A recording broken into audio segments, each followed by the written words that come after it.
an automated like kitty litter thing. It's like this enormous ball and it rotates. Like I feel like that's the same thing. It's like you just throw your trash in this bin and then eventually it like shakes it down in the actual trash can. Automated like kitty litter thing. It's like this enormous ball. Ooh, recording live on YouTube. I feel like that's the same thing. You know what? Just throw your trash in this bin and then eventually it like. All right. Well, I can hear myself. Okay. That was a learn. Cool. Well, welcome everyone. We're still getting started. A lot of people are still kind of streaming into the room, so bear with us. We'll probably get started in about 5 minutes or so. Give everyone a chance to join us. This is also streaming live on YouTube because we got over 300 and almost 350 tickets sold for this event, which is more than we have ever done for an event. So for the first event of 2021, I think that's a great sign. So if you are able to get into the room and your friends are not, that's probably because of the threshold of the room. The only difference is you won't be able to ask questions in the chat. Let's see here. I am going to put the streaming link in the chat. So if you want to share that on any of your socials, if you want to share that with a friend, you have it. I'm going to make a quick Facebook post, and like I said, in a couple of minutes, we'll get started.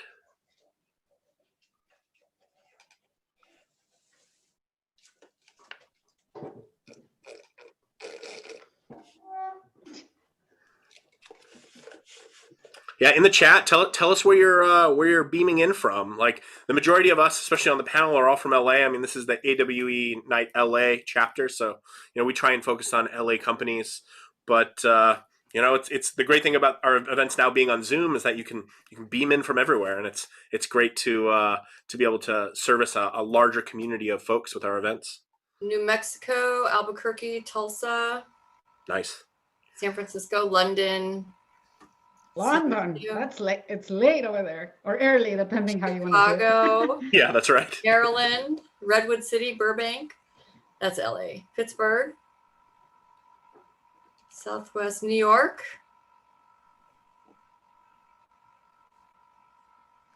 Calgary, Alberta. So one time we had all the way in Tokyo. So Toronto, Canada. So far, we're still on this continent. Hong Kong, there we go. Argentina. Nice. It's 3. What's that? So we have Europe, South America, Asia, North America. Nepal. Oh, wow. Portland. This is exciting.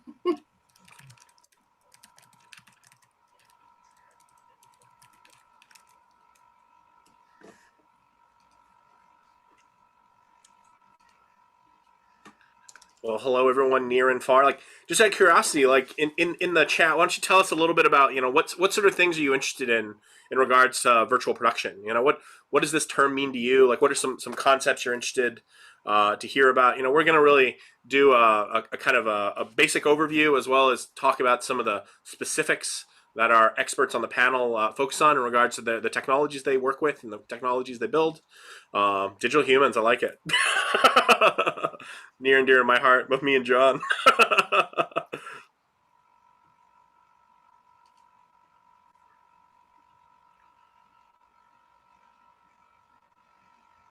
Alrighty. And so while this is streaming live, this is also being recorded. So we will edit it down into and put it on our AWE Nite LA YouTube channel as well. So that'll be available a little later this year. So if you missed this, you wanted to go back and kind of rehear some of the nuggets of wisdom that our experts are gonna drop, you'll be able to go back and look at that as well. Man, folks keep coming. I love it. Unity versus Unreal. Yeah, definitely game engine. The game engines are definitely a part of the conversation here.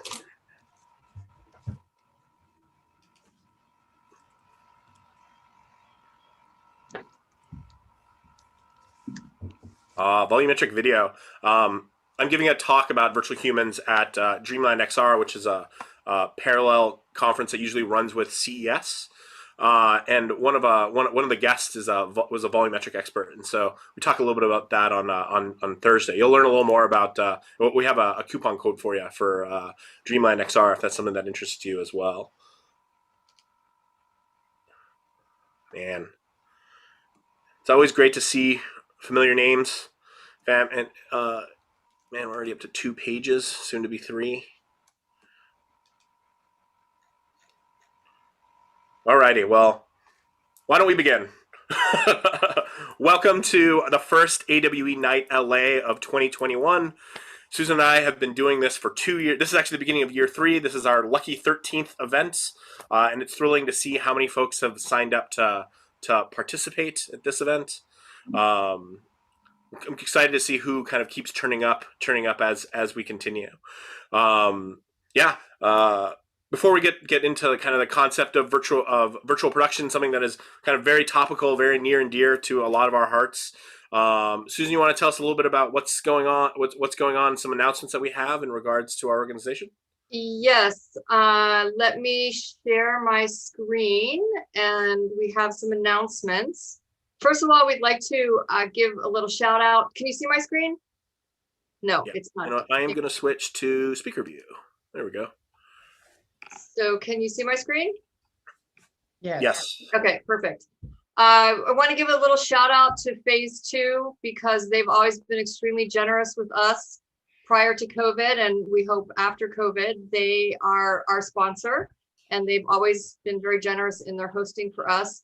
They're open, so they have space if you're looking to get out of your house, away from your kids or whatever, just be near humans.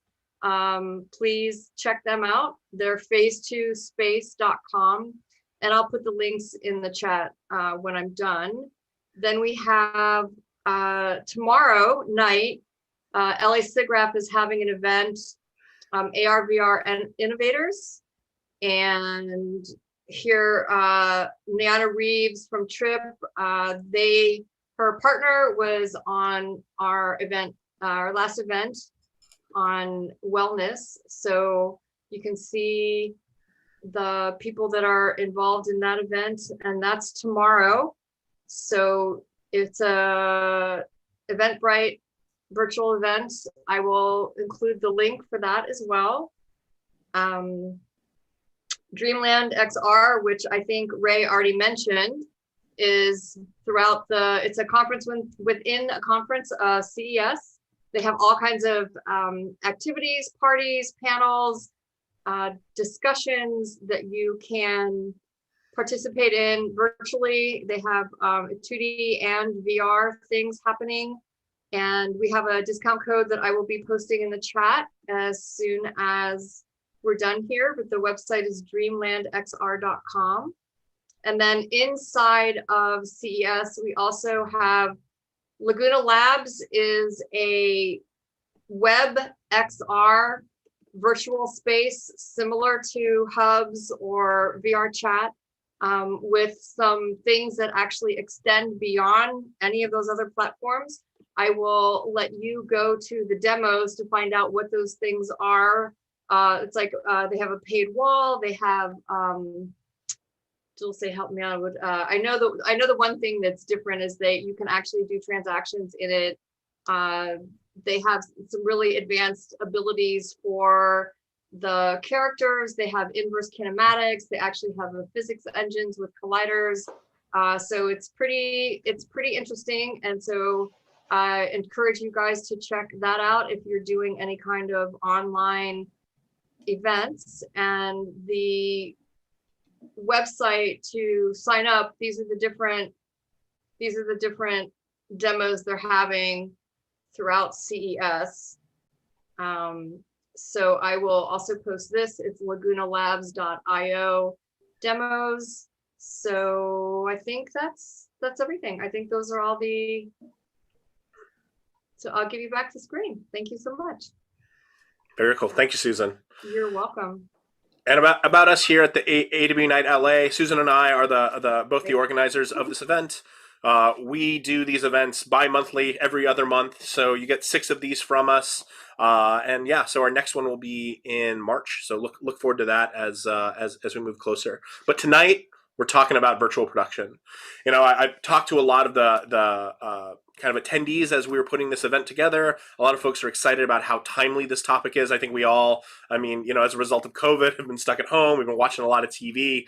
Most of us probably watched The Mandalorian. And I think that's kind of like the hallmark show that everyone is looking to as it relates to virtual production. You know, it's the one show that everyone seems to understand that is, you know, like associated with it.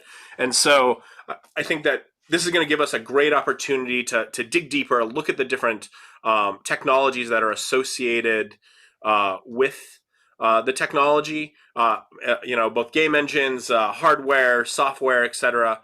And then from there, we're going to be able to kind of talk about, you know, what are the other skills that are associated with this, and where is this movement going? Why don't we start by introducing our guests? I'll kind of start with you, Mariana. Mariana, why don't you tell us a little bit about yourself and what your experience in the virtual production space is? Hi, everyone. Mariana Cunha. I'm the co-founder of Glassbox Technologies, and we build software solutions for virtual production. And we do it cross-platform. So that means Unity, Unreal, and Maya. And we do it, you know, in many different ways for different categories of virtual production, where you're doing facial capture, or you need, you know, assistance when you're actually doing your shoot. We do virtual cameras, and we do a whole bunch of different tools that I'll be speaking about in a little bit. Fantastic. Veronica, why don't you tell us a little bit about yourself? Yes, so I am Veronica Flint. I'm a creative director. My background is a mixture of virtual reality, AR, video games, character animation. I've worked in VR virtual production for like almost several years now. I used to work with Renee at AR Wall doing some awesome virtual production stuff with AR. And yeah, I've been just creating a bunch of cool projects with a mixture of motion capture and virtual production, using VR and mocap technologies to create and tell stories. And so, yeah, I've just been creating a bunch of cool AR and VR projects. I recently did the Unreal Fellowship, been an official Snapchat lens creator recently. So yeah, I've been combining these technologies to, you know, progress forward in how you can use these in making interactive projects. So. Fantastic. And Veronica, I think you touched on a very interesting topic there, in that these technologies for virtual production are not necessarily limited to just production, not necessarily filmmaking, right? And we'll talk a little bit more about that later. John, why don't you tell us a little bit about yourself and what you're working on? I'm John McInnes. My company is McInnes Studios, as you can see behind me. I guess I'm seeing a lot of familiar names in the audience here, because you might know me from the Real-Time Filmmakers Facebook group. I also ran something called the Real-Time Shorts Challenge last summer. But my background is as a screenwriter. I was a screenwriter, and I was hired to write Call of Duty Advanced Warfare back in 2012 or so, which turned out to be the best education I could have had in virtual technologies. And so when VR kicked off with the Oculus acquisition, I really dived into that space in a big way, into VR. Mostly interested in storytelling within VR, you know, all the stuff that I learned on Call of Duty. And since then, working in VR, AR, done some pretty cool cutting edge work with Digital Humans, won some awards, picked up a couple of epic mega grants, spent most of last year, a lot of last year, doing a big project for HTC Vive Arts, which we're hoping to show and go public, but of course, like anything else going public these days, it's been postponed, so hopefully we'll see something of that later this year. But yeah, I've been producing, writing, working in AR, VR, virtual production. I'm now sort of returning to my roots as a screenwriter. Put together a slate of movies that will be made fully in-engine, using all of the tools of virtual production. And it's really good to see all the other panelists here. It's a great community that we've built here. I remember meeting Renee about 3 or 4 years ago at VRLA when you were first showing the screen around, and that was really cool. Mariana I've worked with many, many times, and Veronica was one of the runner-ups in my real-time shorts challenge last year. So I've known Veronica for a while now. Ray, of course, I've seen you on the road. So it's yeah, we're all fellow travelers here. Yeah, and John, I think you bring up something that a lot of folks that I've been talking to about this event have brought up, is that they are veterans from the kind of the XR space. They made a bid in VR and AR, and now they're looking to the space of virtual production because they realize that a lot of the skills are very similar, or the technologies are being applied to the virtual production space. And then, my dear friend Renee, tell us a little bit about what you're working on. Thanks, Ray. Yeah, I'm Renee. I'm Renee Amador. I'm the co-founder and CEO of AR Wall. My job used to be, I guess, just to make cool XR illusions to kind of expand on virtual production. Nowadays, it's starting to feel like my job is to create good news in the entertainment industry, because I think virtual production and our story in particular is one of the very few bright spots that's been happening in entertainment. And I hope to talk about that here on this panel. Yeah, definitely. John, I think I saw you post an article earlier today talking about how last year they're forecasting that the entertainment industry made or the box office made about $2 billion roughly, which is 80% less than what they expect the traditional sort of film box office amounts to be. And I mean, I think that's devastating. Here we are in LA, in Hollywood, and this is the lifeblood of this town. And I think that like so many companies have been devastated by what's going on with COVID. Let's explore a little bit about kind of the building blocks, the foundations of virtual production. What are the tools that are being leveraged in this space? Mariana, you are building some very interesting, we're going to beat Unreal Engine, game engine storytelling to death in this conversation. But Mariana, I think you come from the VFX space. You've used pretty much all the tools under the sun, and as a result, it has motivated you to go build tools to help future filmmakers, make this transition into virtual production a lot easier. Why don't you tell us a little bit about what you're building at Glassbox? Yeah, sure, Ray. Which, by the way, yes, it's so great to see people. It's so nice to see people. So coming from visual effects and then moving into virtual reality, then in software development, I think going around different studios, the feedback that I would always hear was cheaper, faster, better. And really, that's what virtual production, that's kind of like the goal of virtual production. Now, it doesn't mean that cheap means that it's going to be free. Doesn't mean that it's going to be bad quality. On the contrary, it's high quality. You just don't want to be waiting for renders at the same time. You maybe want to move some costs around where it's not only just on visual effects, right? So cheaper, faster, better.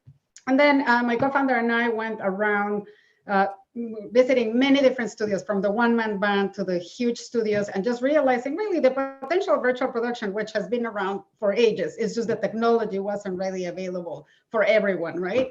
Of course, James Cameron could do whatever he wanted, and Disney can always do whatever they want. But of course, the whole thing is independent content creators as well as medium-sized, smaller studios. And not only that, it's regardless of the size of the studio, it's just virtual production really, from digital humans to VTubers to, it's just for VR experiences, it's just for AR, it just really opens up just the conversation for creating so many different types of story. So then we wanted to democratize the tools, which means just not having a pipeline on set where you just have all the money in the world. You put this band together where it literally is full of unicorns and genius bars and all this like super high-end hardware software, but then that's it, right? Like it's a one-off, because there weren't off-the-shelf solutions at the time. Yeah, of course you have the game engines and you have DCC tools like Blender, Maya, whatnot, but that doesn't mean it's not the glue that puts it all together in virtual production. So we created Live Client, which is our performance capture solution, for facial animation. So that way, when you're doing virtual production, you can have face and body streaming at the same time. And maybe you want to be in the headset in virtual reality and you want to start, guiding your actors and directing and whatnot. And then we created Dragonfly, which is our virtual camera solution. We have a companion app as well. That way you can either use an iPad or an iPhone and a gaming device, whether it's a, you know, an Xbox controller or that one. Exactly. Veronica has been using our tool since day one. Love her. Oh my God, she was a beta tester, alpha tester. Like Veronica's been there all along. And then, so you can, of course, record, playback, review, do snapshots, bookmarks, everything you want, cross-platform. And then we have Beehive, which won a Technical Lumiere Award, and we were poised to win an Innovation Award in South by Southwest in March 2020, so we all know how that went. Anyway, so Beehive is basically our data hub or centralized virtual production toolkit. It's like if you're on set and you had, you know, the props department and the props and the script supervisor, and this is like if you had basically your whole team but just into one tool. That's Beehive. So collaboration, editorial, you can think about it like the Google Docs of game engines. And we have, you know, hopefully very soon this year, I'll be able to show you at least 2 more tools. One is Spawn and the other one's called Firefly. But I leave it in suspense there. That's awesome. Well, thanks for sharing us what how these tools are being utilized, as well as what to look forward to from Glassbox. You know, I think that the big piece of this conversation is going to end up talking about game engines. So why don't we dive into that? Like, why is it game engines that are being used? Why is it game engines that kind of brought about the VR revolution? Why is it that game engines are at the core of the virtual production conversation? You know, I mean, I think that Unreal, you know, Epic Games is working really hard to kind of insert themselves in every conversation as it relates to large productions, small productions. Veronica, you were actually, I think both Veronica and Mariana, you're both Epic virtual production fellows, right? Yeah. You want to tell us a little bit about kind of what is Epic's kind of focus in this? What was that experience like? Why are they so interested in the future of filmmaking? Well, I think well, what's good about the Unreal Engine is that the software is pretty much accessible. And so, like, if you already own an iPhone or an iPad or even a VR headset, you can just plug and play and start tinkering away, and people can just create whatever they want. And it's the same thing even without the hardware. You can just like Unreal and Unity, they're both free. So like if you come from like an animation or programming background, you know, you can either keyframe or programmatically, you know, make stuff interactable or, you know, make your film, whatever you want to do. So it's that same idea of like how an artist has a pencil and a piece of paper. It's kind of like that. And it's like there's a lot of not tools, but like documentation and YouTube videos out there now that people can just watch a YouTube series or go through the learning training course through Epic's website. So there's so much materials, there's so much resources, and also like a community that's also growing. And so people are willing to like share their progress or share what they've created and get feedback through that. So, so that's what's really good about using game engine technology. So, yeah, it's really cool. Yeah. I mean, I think a great example of that is, John, you just recently, I guess a few months ago, you wrapped your last, you know, virtual production shorts challenge. I think you're getting ready to do another one, right?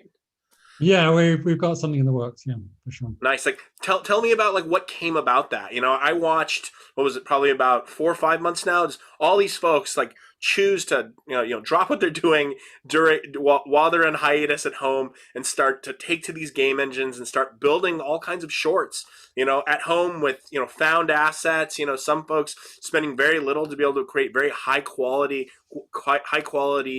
short films, all with Unreal Engine. Well, yeah, as you quite rightly pointed out, game engines underpin all of this. And it's kind of interesting, I think, just to go back to the history of the evolution of this. Game engines became available because Tim Sweeney, Epic, decided to change his business model and make what was their game engine available to use by anybody, the public, indie game developers, so that they could use it. So along with Unity, there are suddenly these very, very good computational machines to basically create, you know, video game or AR or VR or now, you know, 2D movies. So this is something that sort of has happened in the last 10 plus years. And it's just recently, I think, we've all gone through the phases. I first was very interested in virtual reality, as a lot of people are here, in the XR community. But it really is, it's not just one single thing.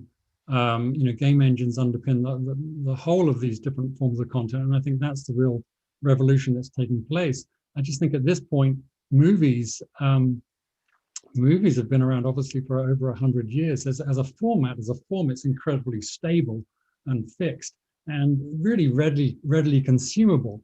And one of the things that was a problem, a hurdle in VR and AR is really, what is the user base for this? So how do people use it? How do people interact with that in a really readily accessible way?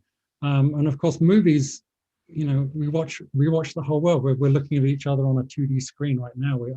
We're obsessed with 2D screens. So it seemed ironic that you would use a 3D interactive game engine to make 2D content, but it also makes complete sense because you can.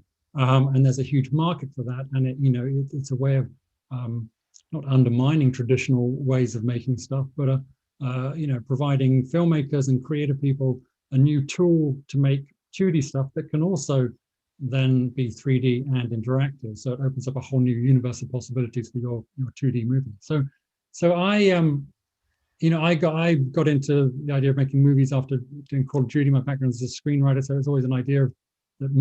Why aren't we making movies in this way? there's some amazing companies that do cutscenes for video games that are just killing it. And I've always thought we should make movies like that. So when the pandemic happened, it really seemed like an opportunity for the film industry because everybody just shut down overnight.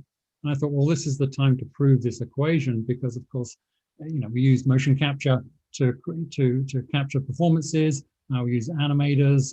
We use CG artists. These are all things that can happen remotely. It's the most safe form of filmmaking in terms of COVID and the crisis that the industry is facing. So I had actually created over the last 4 or 5 years a number of virtual reality experiences that have been seen within the industry. But we had these as scene files, these really amazing scenes. And I just wanted to sort of get them out there in the hands of filmmakers because I thought, well, if people could just get their hands on this stuff and start playing around, this could really kickstart sort of revolution in filmmaking. So somebody who everybody will know in the space, Matt Workman, who's been very, very at the forefront of virtual production. I reached out to Matt and I said, hey, Matt, do you want to use some of my scene files and create a virtual production demonstration of what's possible? He jumped in there, created a great video from one of my experiences, and I thought, well, let's build on that and open up to the public, to anybody, and just give these scene files away to anybody to basically say, carte blanche, do what you like with them, make a short film, and let's see what we can do. And it just hit at the right time with, as I say, people not knowing what they're doing, having a bit of free time, having a lot of skill-based, stuff that, everybody was starting to use game engines. And so it was amazing. We had something like 170 people register, but then at the end, after 30-day challenge, we had 30 short films. So it was a pretty remarkable and interesting experiment. And as you can see from, the website that we put up, and also, the talent in the room here, Veronica was one of the runners-up on that. And so I think just getting filmmakers using the tools, there are a lot of very skilled people out there, and it's just applying them to a task and to a challenge, and that was what resulted. Yeah, John, one of the things that you said that really stands out to me is this concept of using 3D engines to create 2D images, and I mean, that's really what's going on right now. Like when you see, the Mandalorian is this great example of, of a piece of content that's being filmed with these crazy, deep backgrounds, fantastical places that don't exist, but in reality, they're filming in front of essentially a large LED wall. I mean, Renee, this is, I feel like you've been talking about this before The Mandalorian, like you saw around the corner as it relates to this technology. You want to tell us a little bit about what you're doing at ARWall and how this technology is popping up, in all kinds of different places for all kinds of different use cases? Absolutely. So today, I'm not just representing ARWall. I know there's a lot of folks here that are interested in the LED XR backdrops that are popping up. And I'm happy to answer all those questions. One of the common questions that people have is, how do they get started in this space? In addition to AR Wall here in LA, there's quite a few companies that have got a lot of experience doing this for the studios, but are beginning to look internationally, just like we are. Some of those that I'd like to mention, because they are doing amazing work here in LA, is a Mobile Motion, a Mocap, Lux Machina, Sweetwater, and then of course Disguise, in addition to Unreal Engine, which everyone is going to mention here. These are some of the companies that pioneered this space, and they've been doing amazing work recently in addition to us at AR Wall. But basically what we're up to is trying to figure out what's the next evolution of virtual production and effects beyond green screen. And the solution that we've come up with, at least in the short term, is putting up huge LED video walls. Many times they're very expensive, but they send out a beautiful light that then can be captured by the camera. And in essence, they're huge lights that you can film, that can actually be on frame of the camera. And by putting Unreal Engine content in there and tracking the camera motion, we can actually create the illusion of like deep worlds inside those screens. So just today, I happened to do a demo for the AFI cinematography class.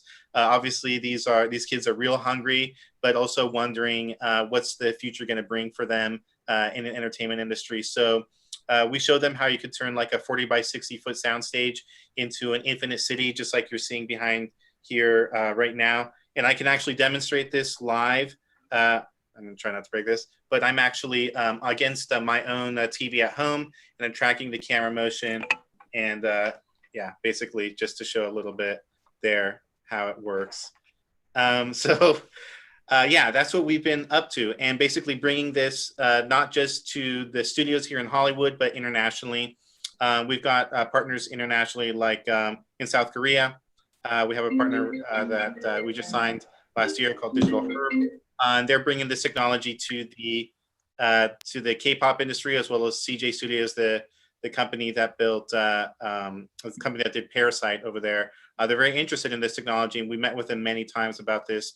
And I think that a lot of people now, they're looking at this as a way to not only kind of move into the future and just kind of like be cool, but also now actually bring down costs and cut down the amount of location shooting that needs to happen. So for those of you that are interested in getting started, that was, I think, the most common questions. How do I get started, and actually the expertise here?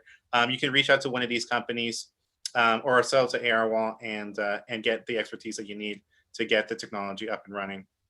Yeah, you know, Renee, I think you you know, are answering the question that most of the people in this audience are really curious about, is like, how do I get started in virtual production? I'd love to ask all of you kind of your thoughts. Like, what are some of the core skills? What are the tools? You know, what is it more than just Unreal Engine that you're going to need to really kind of get up and running in virtual production? Well, I think what you mean by virtual production, I mean it's a big umbrella term at the moment. That's the truth. And there are sort of two. I mean, like what Renee's been doing and pioneering for the last few years is one aspect of virtual production, is sort of essentially replacing green screen. And there's an absolute obvious, you know, I think what was genius about what he was doing, you know, because I saw it like 3 or 4 years ago at VRLA and thought, well, that's kind of interesting. But it's actually, you know, hitting an aspect of the market that was kind of obvious. You know, there's a way of doing something, green screen, and he's, you know, was pushing a solution using the game engines and the LED walls that was an obvious kind of improvement on that. And I think, you know, there's a sort of smart sort of you know, smart from a sort of a startup point of view of like, but there's an obvious sort of use case for that people can actually jump on right now and do that. And, you know, it's taken a few years, but you know, people are kind of really getting on board with that. But the other side of, you know, virtual production, again, both of these two things involve game engines, whether that's Unity or Unreal, and which is the side that more that I've been involved with, which, you know, which is more comes from an XR kind of background and gaming background, which is a full sort of game dev kind of production of, making stuff fully in engine. So you're not using real actors, you're not against a LED screen, you're using digital human avatars, digital humans, and fully immersed within the virtual scene. So yeah, as I said, and different members of the panel here tonight can speak to the strengths and weaknesses of all of those things.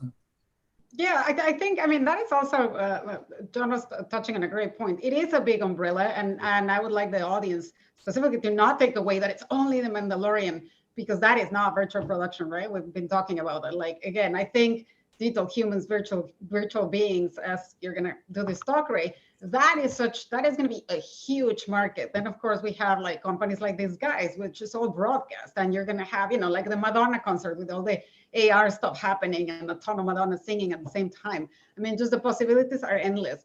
Now, your skills, definitely, I would say to all this, like, if you're in school, maybe you're studying film and you're worried, your skill sets can always transfer to virtual production. If you're in visual effects, all of that skill set is transferable. If you are studying film, of course, all your knowledge in camera and, and composition, etc., it's absolutely transferable to virtual production. Like this, I feel like it's opening up the door. If you're in XR, again, like all of that translates. So I feel like now there's absolutely no excuse. This is not like 1992 when there was like no books and, the internet was a terrible place and nothing like that. Like, quite frankly, if you want to get going, like, you read everything that's out there. There's a virtual production, like school classes for free in Udemy, in YouTube. Like, you join all these Facebook groups, you get to see everything that's being done, whether it's, volumetric capture and this and that. And then, I mean, we live now where you actually have your, your virtual camera.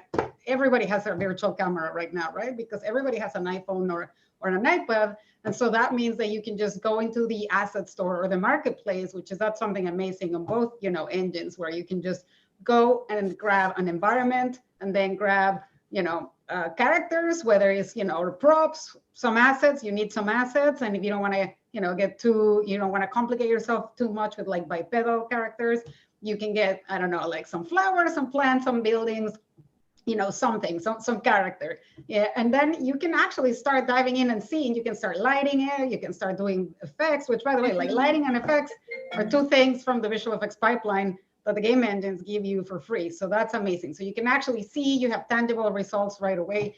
So really, if you want to dive into virtual production, like, there is absolutely no excuse. I mean, if you're just going to wait until you have the $8 million LED wall and you're working, for a production like The Mandalorian, well, good luck with that. I mean, there's a lot more that comes from that. And I'm leaning over because I like to recommend this book. I don't know if it's going to be visible. Oh my God, wrong book. Anyway, I'll find it in a second. And it's a great book if you want to get started into virtual production. I found that it's like one of the few books that are out there right now that really go into the history of everything that's happened before and where it is now, and where you can, all the different parts of it, whether it's performance captures, motion tracking system, virtual cameras, et cetera, where you can really, kind of get a better sense of where we are. Yeah, I mean, I think it's interesting because like these concepts are going to come into so many other different places as well. Talking with you kind of before the panel, Renee, I know you were talking about that. A lot of folks have reached out to ARWall about not necessarily traditional production use cases of your technology. What are some of the things that you're seeing that these kind of core technologies are being used as it relates to things outside of film production? Yeah, absolutely. So I think a lot of brands in particular, they're looking at the studios and networks and going, uh-oh, there's something happening over there, and basically feeling like they got to step in as content creators. And sometimes even as the actual channels themselves, you see a lot of brands kind of following the Red Bull model of like, you know what, we're just going to be the content creator and have our own channels and own events and whether that's shows or shorts or whatever it is. There's a lot of brands now that have been reaching out who are very interested in providing resources and distribution to the music industry, to other live events performers that maybe don't have a way to reach their audiences right now, and they're looking for a larger platform. There's a lot of brands that are looking to fill that spot. We in particular got flooded with these types of inquiries because this summer we released a product called Airfx Home Studio, which is actually what I'm using right here. And just like to address the question about like, when is this going to filter down and be something that's accessible for an independent producer or like a musician or somebody like that, that this is available now. You can go to our website, store.arwall.co, and find out more information about Airfx Home Studio. And this is like basically all the work that we did. And to be frank, what the studios paid for was us making a prosumer version of this product. And this is something we've been thinking about for a while, but the pandemic really kicked it into gear. So this is one of the ways that I'm hoping, me personally, like being an independent creator and being a commercial director for so many years, I'm personally hoping that this is a way that we can, basically keep the lights on in the entertainment industry while people are stuck at home. And let's say, it's difficult to get A-list actors out, sitting in a quarantine just to do a little short or a little TV show cameo or something like that. This is one of the ways that some networks that have been reaching out to us are looking at to solve this. So our role right now, basically the way that we're seeing ourselves at ARWall, is how do we fully democratize this technology so that, if the studios all die tomorrow, content creation doesn't just end and like we're all, reading tea leaves or something for entertainment. So yeah, that's basically what's been happening right now, and that's who's mostly interested is independent creators and brands. Yeah, I remember being kind of a filmmaker in the early 2000s and really riding the wave of the digital revolution that happened. And it's so funny to see kind of what's going on now, as it seems like it's very much the same thing.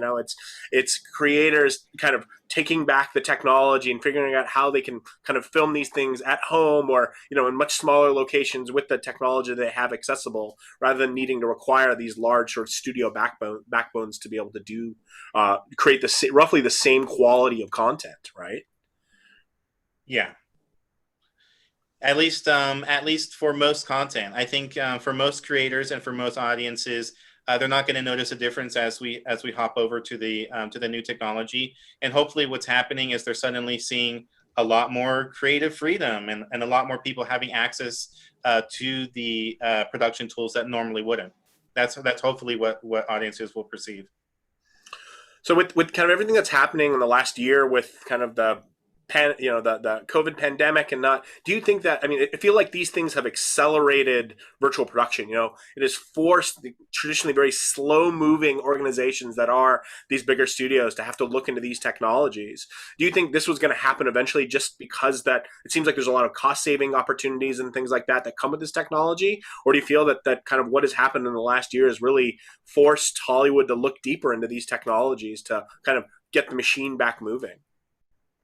I think it's interesting because, no, I don't think they would be moving so quickly. I think we have to acknowledge the absolutely unprecedented momentous shift that is happening within our industries right now. 4 or 5 years ago, there was very few people in Hollywood using game engines. There was the pioneers there who were doing it, but most people really were not interested at all. In fact, there's a huge resistance towards this sort of stuff, and it's slowly been chipping away. Been some fantastic pieces of work, within the studio system that have sort of really shown what game engines can do. Whether it's the Lion King or the Mandalorian or the Jungle Book, But no, I think there's a huge resistance. But what's happening right now is really unprecedented. We've had a massive shift away from theatrical towards the streamers. We're about to, go into a streamer. When you look at something like Disney, for example, they've literally pivoted on a dime and put everything into their Disney Plus, and that becomes the centerpiece of their whole equation, which is really a radical shift from the path that they've been on for the last 20, 30 years, if not longer. Same with all the other companies, and of course Netflix has been in the forefront of that. But that's going to really heat up in terms of competition. They're already putting up the prices of their streaming services. So, consumers are going to have to start choosing between these different silos. So I think, you know, it's good news for all of us as creators and filmmakers, because, you know, all of every streamer is going to need some pretty cool content every week, every month to be putting out there, and that often involves new technology. And of course, with the pandemic, of course, you know, people finding ways around the COVID restrictions. I mean, that's an obvious one. We've got a massive backlog of projects and projects that have just been sort of on hold. You know, it's hard to sort of really know the full impact, but the impact is absolutely massive. In the chat, we're getting a lot of questions about kind of the pipelines associated with virtual production. I feel like there isn't really necessarily a universal one based on the kind of the scale of, you know, the teams and the remoteness and that. Would any of you like to kind of talk a little bit about your kind of experience running virtual production pipelines? Like, what are some gotchas? You know, how are they similar? How are they different from kind of traditional production? Well, different from regular production, I think something will always go wrong, for sure. You need to be super technical. And I think there's also about the pipelines that we should touch on is all the different departments and roles, because that also varies tremendously. But, you know, you can have a very simple pipeline where you're using, you know, Blender, and maybe you're just using, you know, open source software, and maybe you're just using, you know, an iPad and a game engine, whichever game engine you want, game engine of choice, and you can be doing something, you know, simple in the sense that it's, you know, maybe a great story, but it's not going to be this Madonna-like project or whatnot, right? Like with a very insane budget, and I'm sure Renee has a lot to say about that. So you can have a very simplified pipeline, but then of course, depending on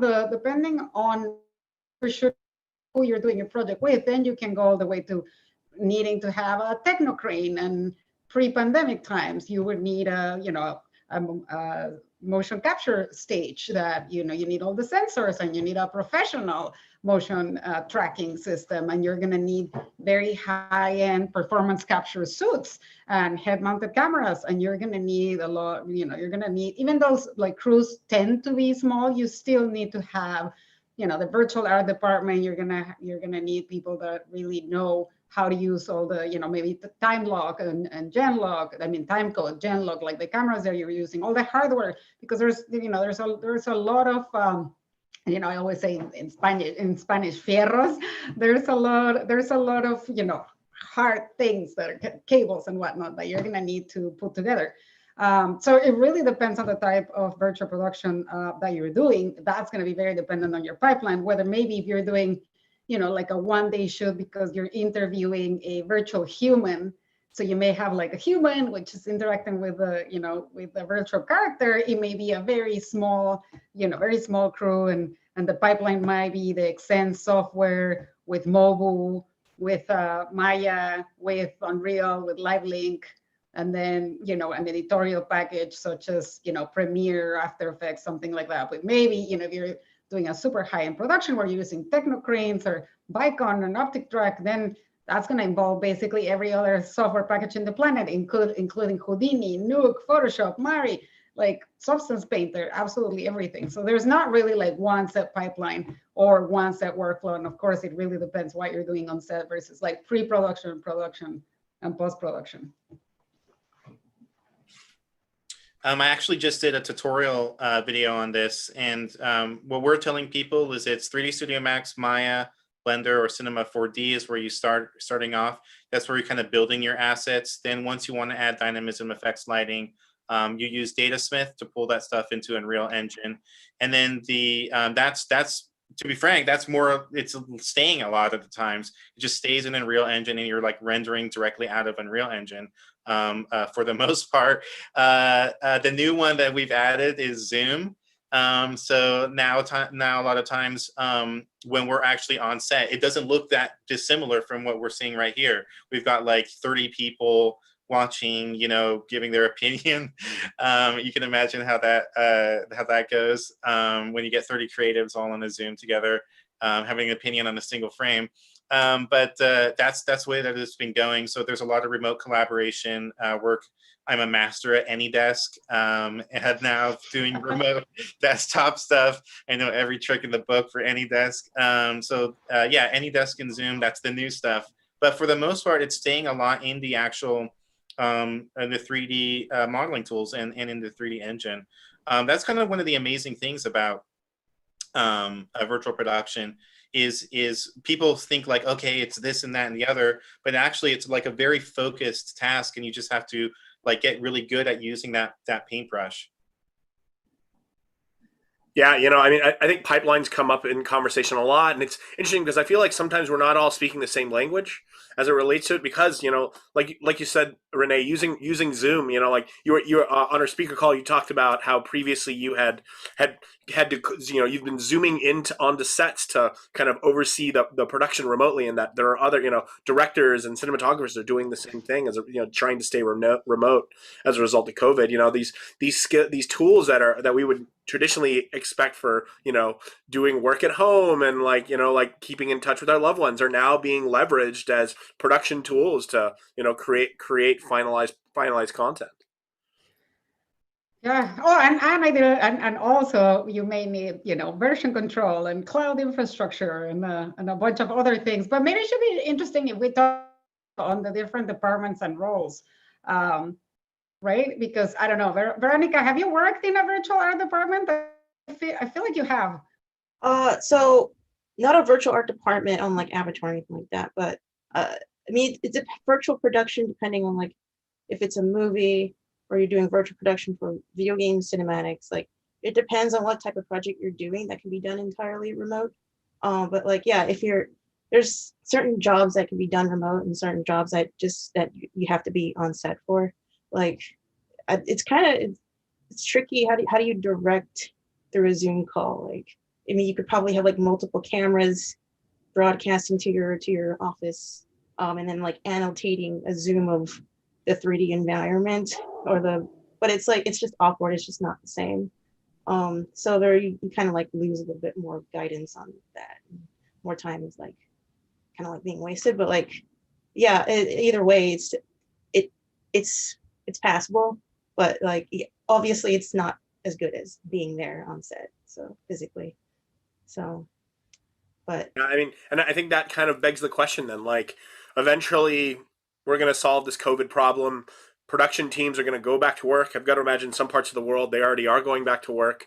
You know, what is going to be the kind of lasting memory of virtual production? You know, do we think moving forward that, you know, like I said, the studios are going to kind of see the value of this and really start to looking to film their Paris scenes in a warehouse in Burbank instead of going on location to do this? You know, or do we think that, you know, there will be this kind of slide back into the way things were, the way that you know, the studios know how to make a movie? You know, what do we think the future of virtual production is going to be? I mean, at the end of the day, of course, that was already happening. They weren't like going actually to Paris to shoot Paris, right? Like they were using green screens. And of course, the poor actors had to be with like a huge green screen and tennis balls and tracker markers and things like that. So that was already happening. What's happened now is just now you're giving all the creatives like back, like the visualization process and being able to see and feel and be more creative. And I think like we're all going to be so happy to be able to just be together, even if it's a small crew and you know, at a stage, we're going to be like, yes, please, hugs for everyone. What's going to happen, it feels like everything is also moving. What this pandemic has done is we already knew that most studios were going to be just living on the cloud because, quite frankly, let's face it, probably, you know, if you're using a virtual machine, it's a lot more powerful than using your laptop at home, right? So all of the different pipelines are already moving. We're moving to the cloud already, and thanks to machine learning and artificial intelligence, et cetera. So things were already moving into that direction. And I think now with the pandemic, it's simply put, like now people are going to be more flexible to work remotely in different places. But this is going to stay, and it's just going to, you know, the cost. People are the students are gonna realize that you don't need to go to all these different trade shows. And, you know, even if you wanted to shoot something that maybe was 5 hours away, well, you know, it's easier just to do it with virtual production, or maybe just send some drones and do some photogrammetry and whatnot. So no, this is going to have a lasting effect, and it's just going to grow, and we're definitely going to keep evolving, but we're not going back to where we were, and it's not going anywhere. Wow, it's been an hour. We've been talking for about an hour now. Let's switch to kind of a little bit of a Q&A here. I've got to imagine we've been trying to address some of the questions that have been popping up in our chat, but let's use this as an opportunity to turn this over to our audience. Why don't we use the the reactions? If you have a question, we'll raise your hand, we'll unmute you, and you can ask your question live. If you don't, you can post it in the chat, and we'll happily answer it for you. Yeah, let's do maybe 15-20 minutes of Q&A. Like I feel like we could talk all night about this stuff. Yeah, somebody had a question about XR somewhere. I can't find it now. Yeah, there was a question about kind of the difference between VR, XR, AR. I feel like that's a pretty well defined. Yeah. Virtual reality. Yeah. XR is extended reality. That's an umbrella term for all headsets. So VR, AR, mobile devices. It just covers all the R's, realities, alternate realities. I always saw it as like a variable. It's like there became too many realities, and as a result, it's just like fill in the X with whatever you want. Yeah, that's another definition of it. And then there's VR, which is head-mounted display. You put on the headset, and you're in VR, and you're fully engulfed in the world.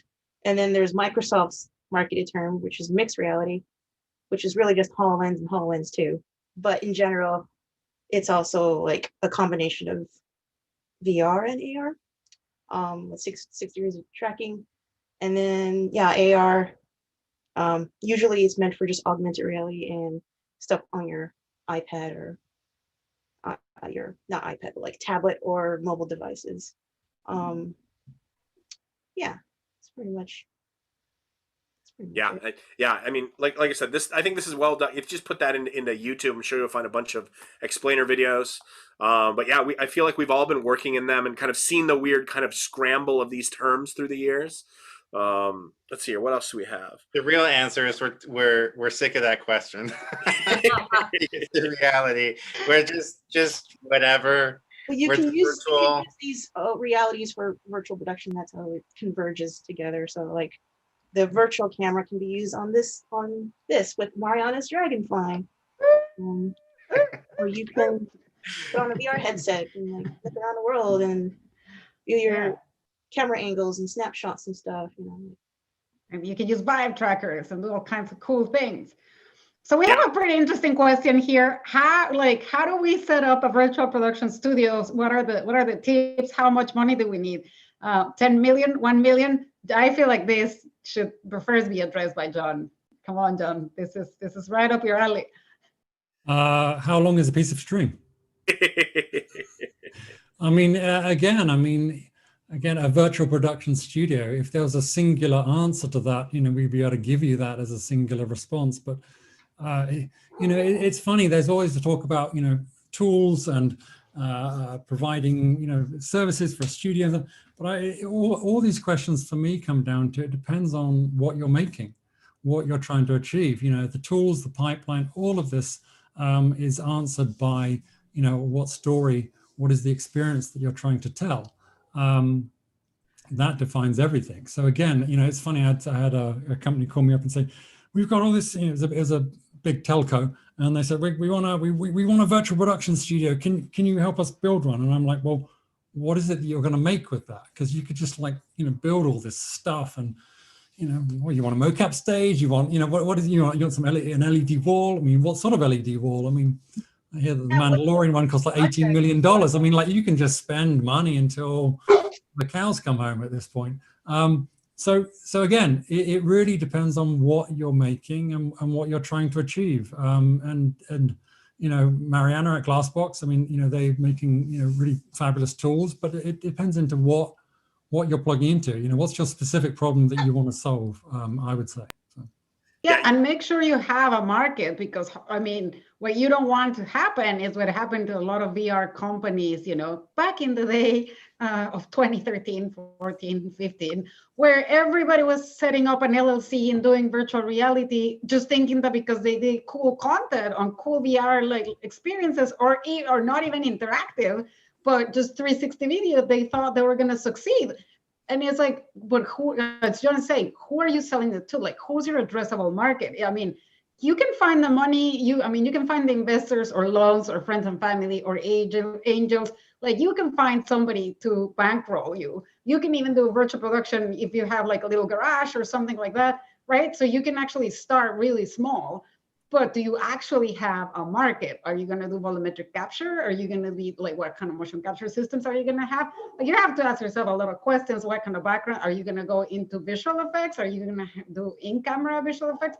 Are you going to do the whole thing? Because there's now, it really encompasses, as everybody's been saying, a lot of different aspects of the pipeline. So you do need a strategy, and you need, and please do not open a virtual production studio or anything for that matter if you don't have in your team somebody that understands finances and strategy. Because, you know, 95% of startups fails, and that's because they're, you know, full of like the technical people or the creative people only, and they forget that, you know, a business at the end of the day, it doesn't matter what you're doing, it's a business. So it needs to have a strategy, and you need to have a business plan. So have that first and most important. Another great question that's been asked, John, I'm going to throw this one back at you, is it's one of my favorite things, virtual humans. John, you want to tell us a little bit about David Bowie and the incredible lifelike character you've made of him, and kind of where do virtual humans fit kind of in this world of virtual beings? Well, there's a lot of talk about virtual beings. There's a lot of companies raising money, and a lot of talk about virtual influencers. I don't buy into all of it. You know, there's a lot of people trying to, you know, make businesses out of virtual humans as an interface between marketing services, retail, all this other, and all that stuff is valid and interesting, because I think anything that you have a real world use for these technologies is a really good idea, because that's what's going to accelerate those technologies. So my interest was always, I said I'm a screenwriter, so it's either, you know, video games or for movies.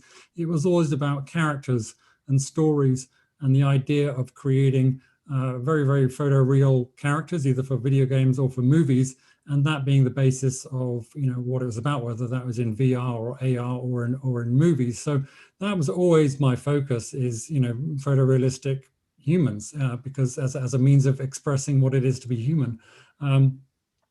So you know, it's yeah, again, it's such a sort of broad area. You know, there's been a lot of very interesting developments with companies like Reallusion, who are sort of, you know, developing, you know, off the shelf, you know, software solutions to create, you know, really very usable digital humans, volumetric capture. There's been a lot of people, you know, doing volumetric capture and each of these things has their strengths and weaknesses. But, you know, again, it comes down to what it is you're trying to achieve, what it is you're trying to make with that. You can have this most amazing, you know, photoreal avatar, but how are you going to see it? What platform is it on? You know, what are you going to interact with it? You know, what is it going to be? You have to get very, very specific as to what it is you're trying to achieve, if you're going to have any hope in achieving that. So there's a lot of sort of talk of like generic, oh, we're going to make digital humans, as if it's like this one thing that sort of straight out of the box, you know, you're going to be able to sort of plug and play and use on this platform and that platform. And I just don't really see that. But I don't know. I mean, yeah. What did you want to know more about, David? I mean, I can talk about this for, you know, forever. Mm. This is one of my spaces as well, and I think that one of the mistakes a lot of people make in regards to virtual humans is that high fidelity isn't necessarily the answer. You know, the closer you get to high fidelity, the more you have to worry about the uncanny valley, and so the more it becomes harder and harder. And again, it's like, what is it you're trying to achieve? You know, really, the key to a character is performance. You know, whether you're seeing peach fuzz and sticky lips and all of that is like, well, sure, right, but honestly, that's not, you know, at the end of the day, it's an illusion. It's a perceptual, psychological illusion that you are convincing somebody that what you are seeing is real and that you have a connection to what you are seeing and experiencing.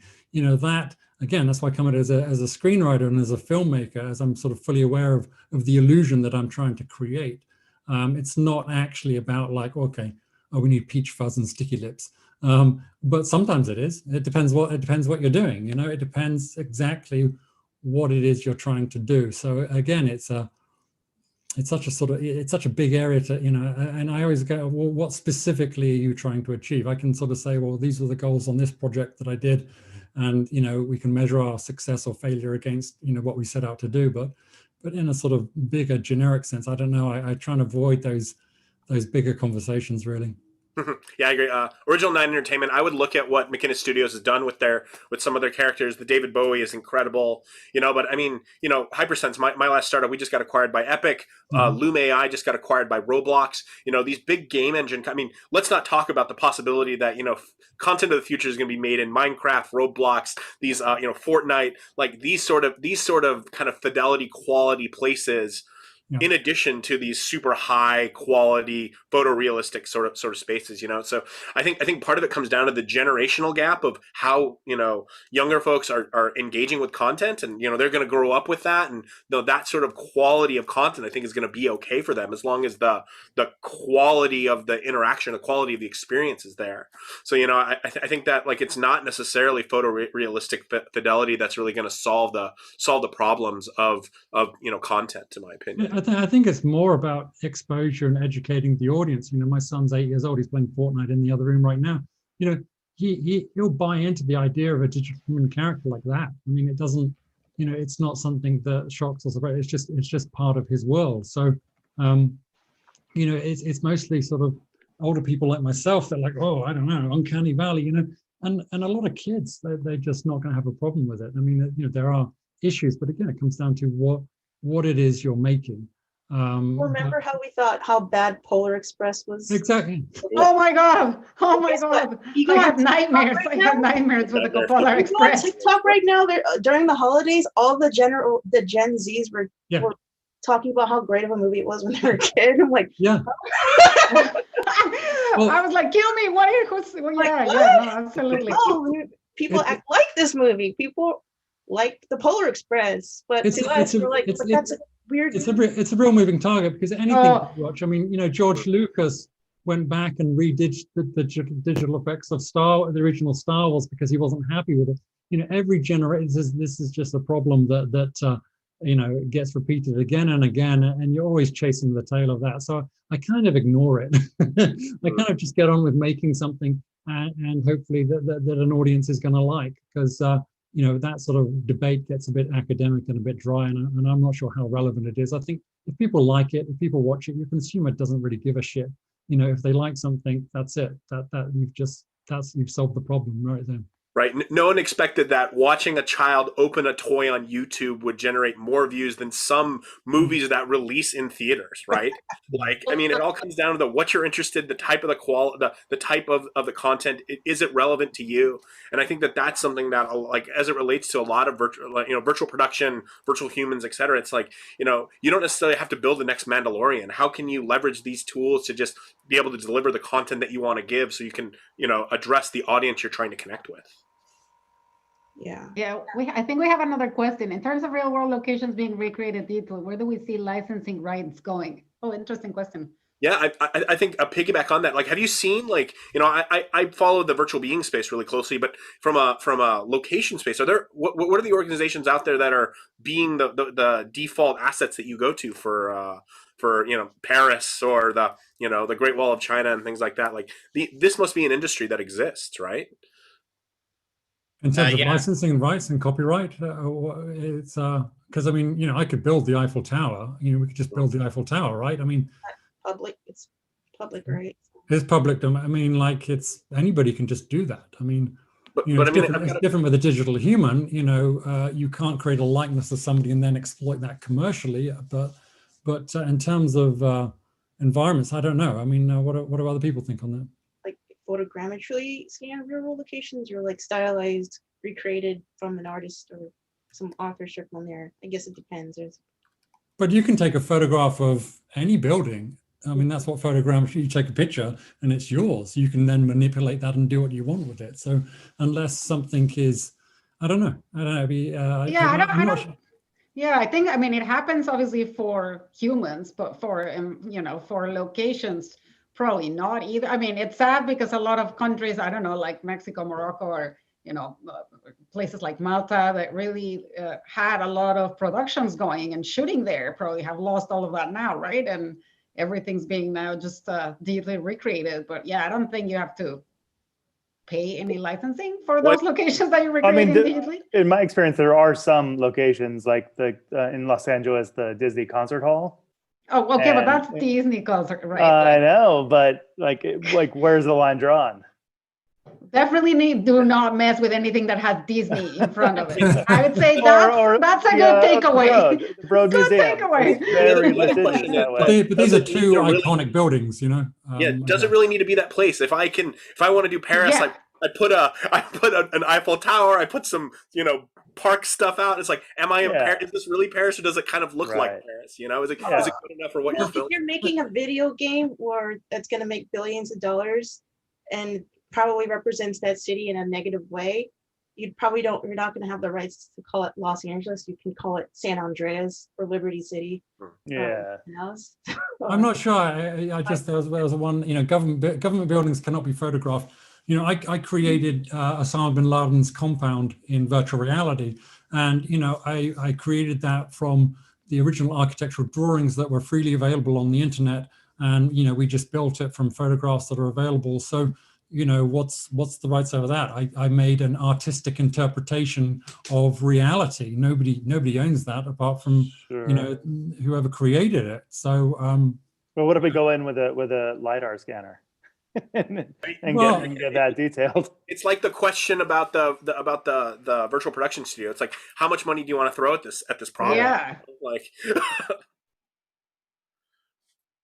Exactly. And for processing, exactly, and everything else.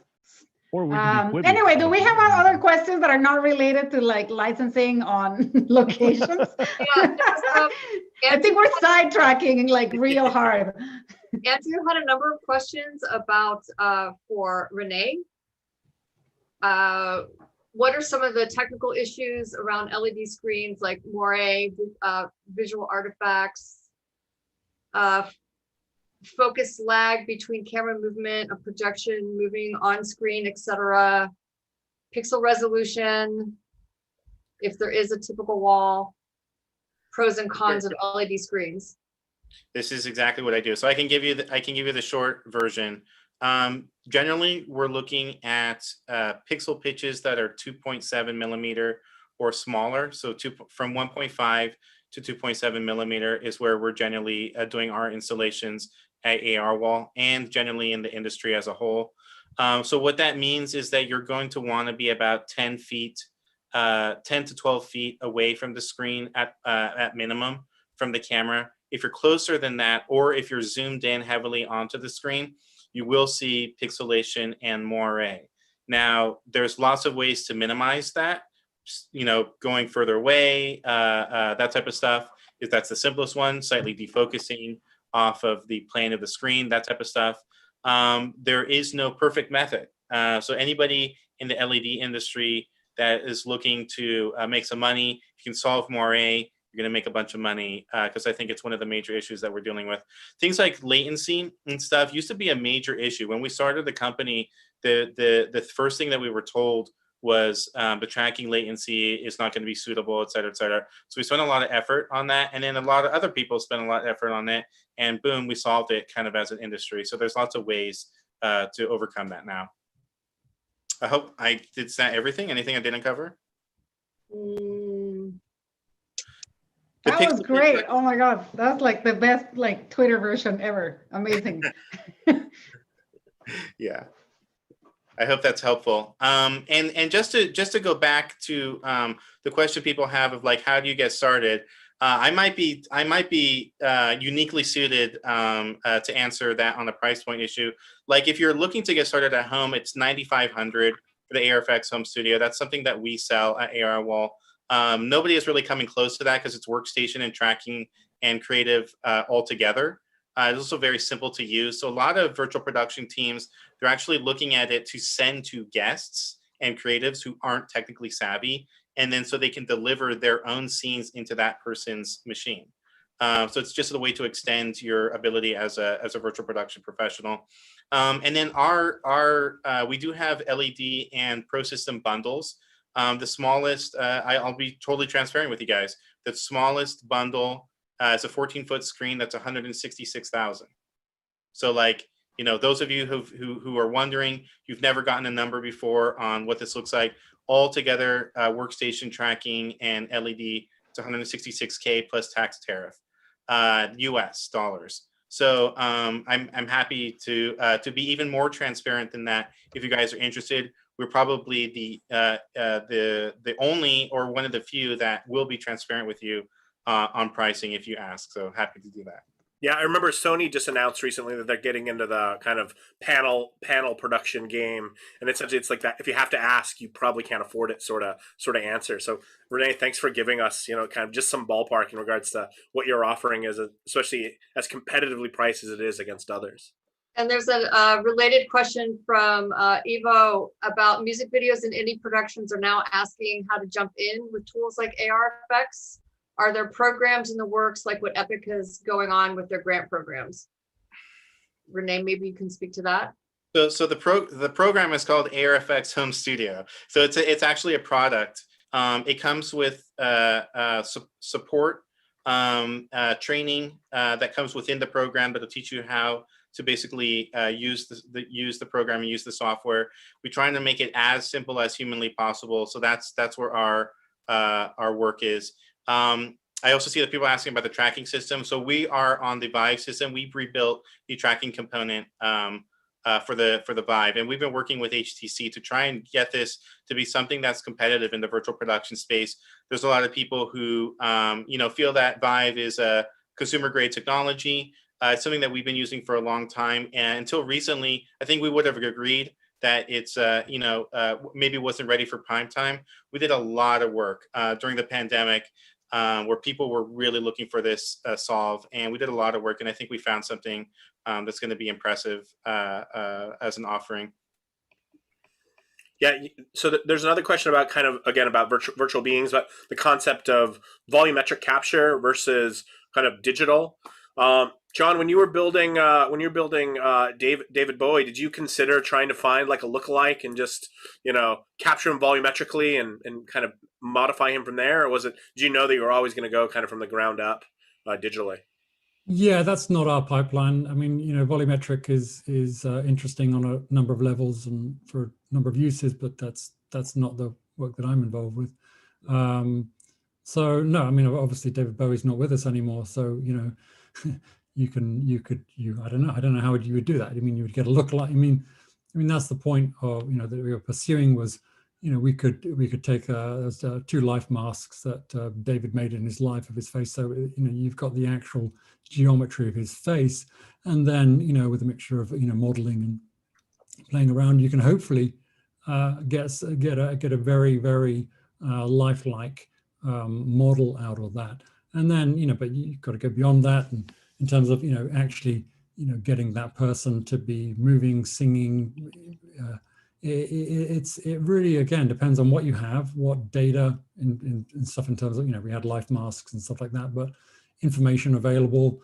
There was actually, but also the question, sorry to interrupt you, John, the question was that between those two, which one has more future in popular culture?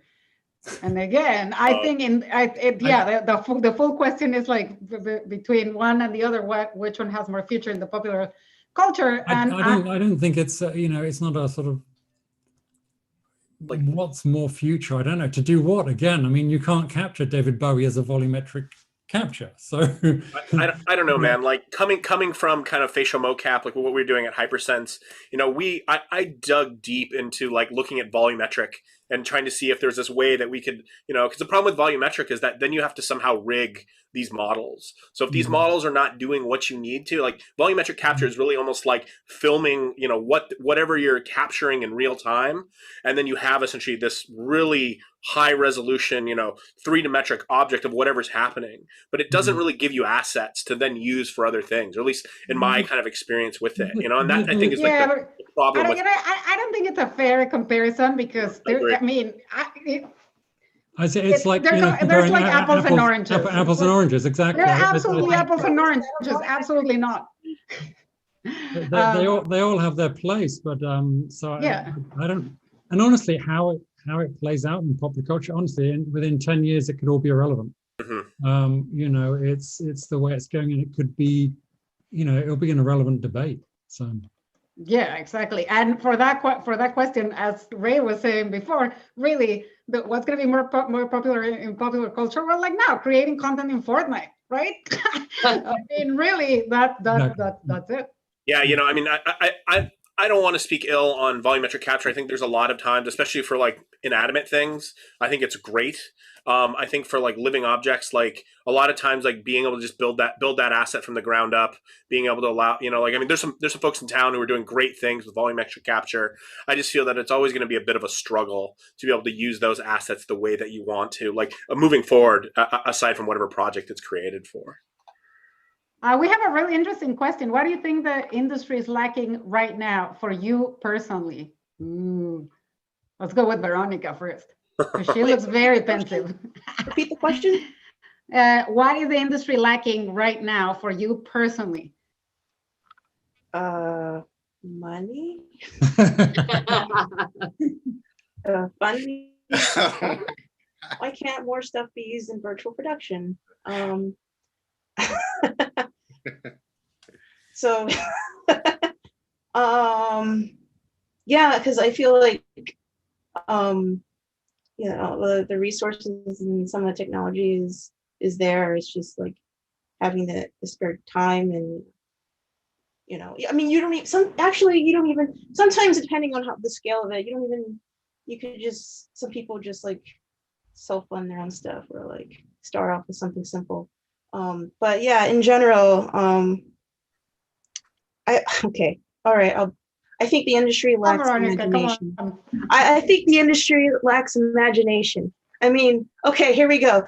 Why is it that every virtual production still or marketing material is always centered around Star Wars or The Mandalorian? It's like, okay, where would the world be without Star Wars? I mean, there would be I don't even think there would be virtual production without Star Wars. There wouldn't be Avatar, because Avatar was like influenced by Star Wars. And then like when they were making Avatar, they were using a game engine to make the movie. They were using Unity, a hacked version of Unity 3 and Motion Builder. So like, yeah, I really do think, the industry lacks imagination and, trust in funding, these, imaginative projects. And women, more women in it. Yeah, women, people of color. Yeah, diversity. Yeah. Because it's like, who else is doing virtual production besides Star Wars? Yeah, I think that's a question that I kind of wanted to ask is like, when did this term virtual production become a thing? Like I feel like the tools that have been used for it, I mean, Veronica, you mentioned Avatar, it was 10 years ago now. Like, like I feel like a lot of the tools that have been associated with this have been being used for a long time. At what point in time did the bit flip and this became a thing? No, it became a buzzword because I'm sorry, the industry, the tech industry and the entertainment industry, etc. We love buzzwords. Once upon a time it was 4K. Once upon a time it was stereo. Once upon a time it was the cloud.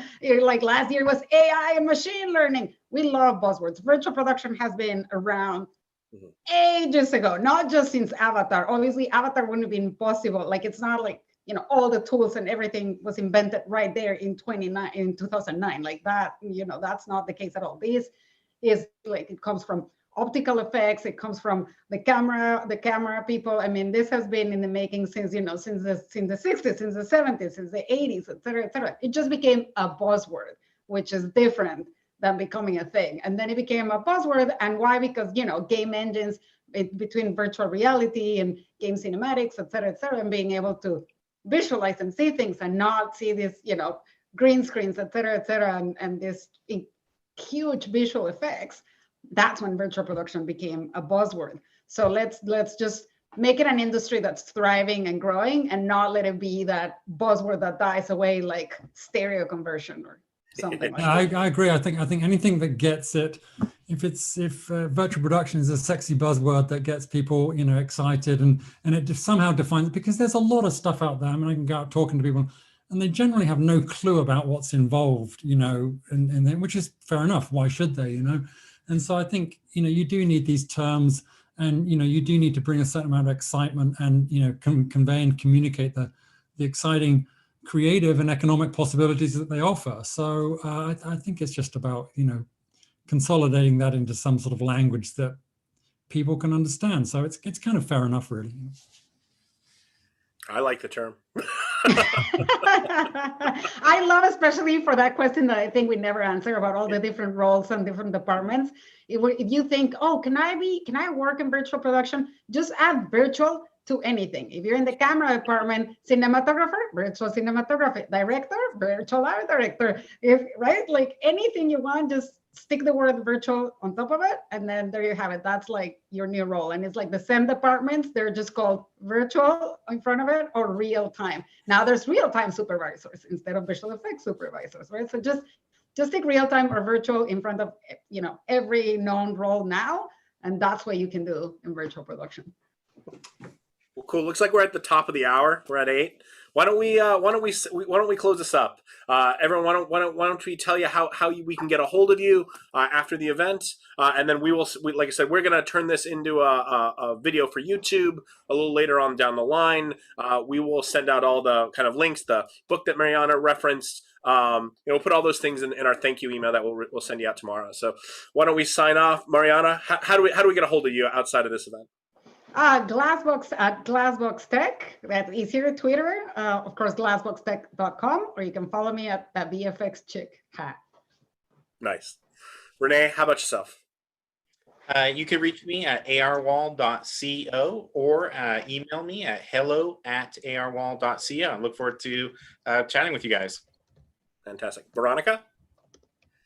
You can reach me out on social media, the Twitter, some Facebook, but my email is veronica@quixotical.world. And John?